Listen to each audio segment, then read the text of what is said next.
Welcome students to my YouTube channel Hindi ज्ञान। हम लोग क्षितिज पाठ्य पुस्तक का पाठ 5 यह दंतुरित मुस्कान पढ़ रहे हैं। कविता को लिखने वाले कवि नागार्जुन जी हैं, तो उसी की आगे व्याख्या करते हैं। धन्य तुम माँ भी तुम्हारी धन्य, चिर प्रवासी मैं इतर मैं अन्य, इस अतिथि से प्रिय तुम्हारा क्या रहा संपर्क, उंगलियां माँ की कराती रही हैं मधुपर्क, देखते तुम इधर कनखी मार, और होती जब की आंखें चार, तब तुम्हारी दंतुरित मुस्कान मुझे लगती बड़ी ही छविमान। शब्दों के अर्थ देखते हैं कि प्रवासी मीन्स होता है परदेश में रहने वाला, इतर अलग, अतिथि मेहमान, और संपर्क संबंध, मधुपर्क कहते हैं पंचामृत को, जिसमें जो कि 5 चीज़ों से मिलकर बना होता है: दूध, जल, शहद, घी, दही। कनखी मार, तिरछी निगाहों से देखना। दंतुरित मुस्कान, छोटे छोटे दांतों वाली मुस्कान। छविमान में सुंदर।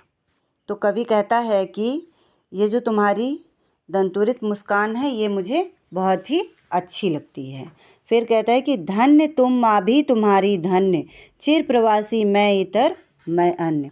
कवि शिशु से कहता है कि तुम धन्य हो और वह माँ भी धन्य है जिसने तुम्हें जन्म दिया है। मैं तो काफ़ी टाइम से तुम्हारे लिए दूसरा व्यक्ति बना हुआ हूँ। क्योंकि मैं परदेश में रह रहा था, इसलिए तुम्हारी और मेरी जान पहचान नहीं हो पाई है। इस अतिथि से प्रिय तुम्हारा क्या रहा संपर्क। और कवि कहता है कि मैं जब परदेश में रहता हूँ तो फिर मैं तुम्हारे लिए अतिथि के समान हूँ। मैं अतिथि के समान कभी कभी यहाँ आता जाता हूँ।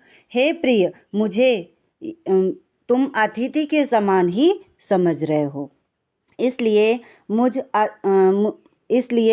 मुझ अतिथि से तुम्हारा संपर्क ही कहाँ रह पाया है। उंगलियां माँ की कराती रही हैं मधुपर्क, देखते तुम इधर कनखी मार। आगे कवि कहता है कि तुम्हें तो माँ की उंगलियां ही पंचामृत का पान कराती रही हैं, अर्थात मेरा संपर्क तो तुमसे हो ही नहीं पाया है।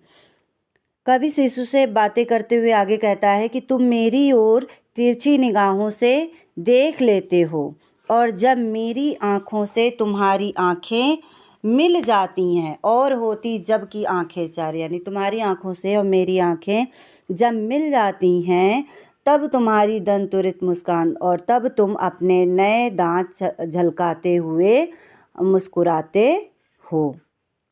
तुम्हारी ये दंतुरित मुस्कान मुझे बड़ी ही सुंदर लगती है, मुझे लगती बड़ी ही छविमान। मुझे तुम्हारी ये जो छोटे छोटे दांतों वाली खिलखिलाने वाली जो मुस्कान है वो मुझे बड़ी ही अच्छी लगती है। तो ये थी इस कविता की व्याख्या।